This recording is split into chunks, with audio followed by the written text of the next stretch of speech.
What's up, YouTube? This is Fake, bringing you another deck profile at the locals, and today we've got my friend David here, who just kicked my ass with a pretty awesome Ritual Beast deck. So without further ado, take us away. So, Ritual Beast, you have your regular engine, you have your 3 Elders, obviously your easy engine for them.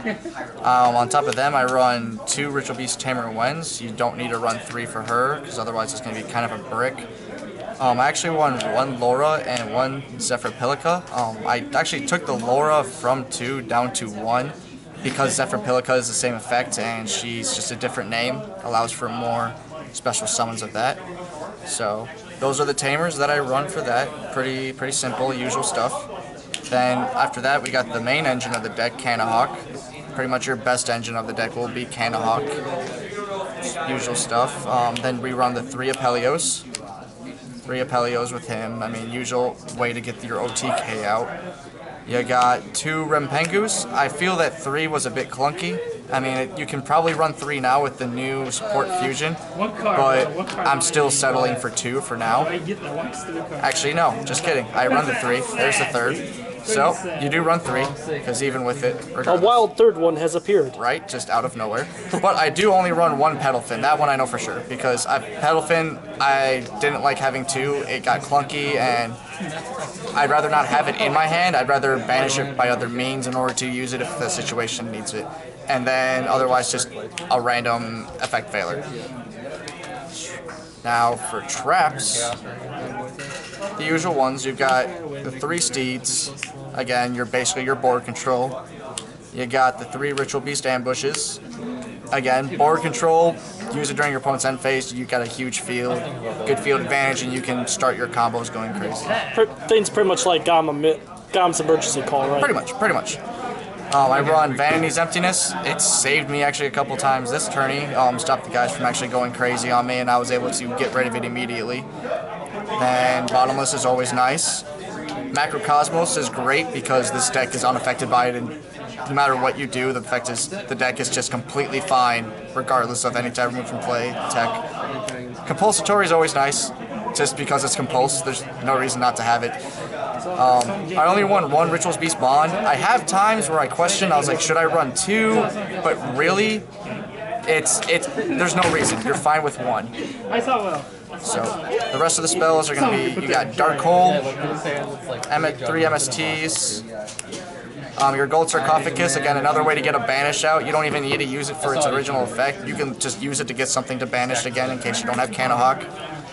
Raigeki, Foolish Burial, and D-Fissure. Again, Foolish Burial is just nice because I actually used it in a game to put it there for a Pelio in order to banish it to then get a more combo off. D-Fissure is the same thing as Macrocosmos. There's no reason not to have remove from play in this deck.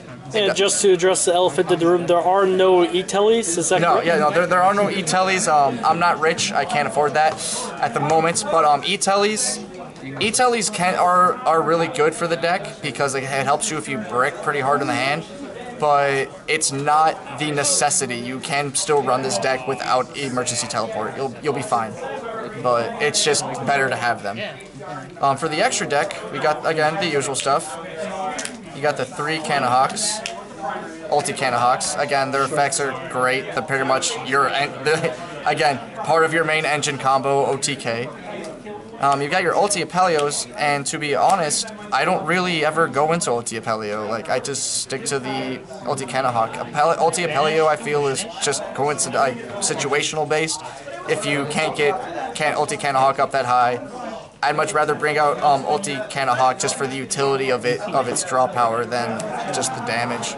I run the 2 Petalfin Dolphin, or Ulti Petalfins, because for Rempengu's effect, it works a lot better, plus you still have 1 then in the extra deck if you want to fusion summon it out for situational purposes. Then we've got the new guy, the Ulti Gaia Pelio.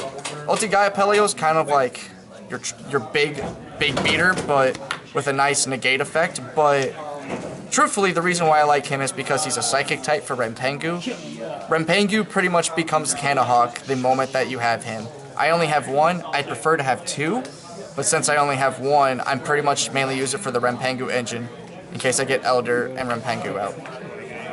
For XYZs, just simple usual stuff. Abyss Dweller, Steel Storm Roach, Castell, Lavalval Chain, Gaga Cowboy, and Lightning Chidori. I honestly, this entire tournament, I never used any XYZs. It's just nice to have them as a just-in-case scenario. So, especially Lightning Chidori. But otherwise, that's pretty much the deck. Cool. Thank you very much for sharing us your profile tonight. Thank you for watching the video, and as always, comment, rate, and subscribe. And until next time.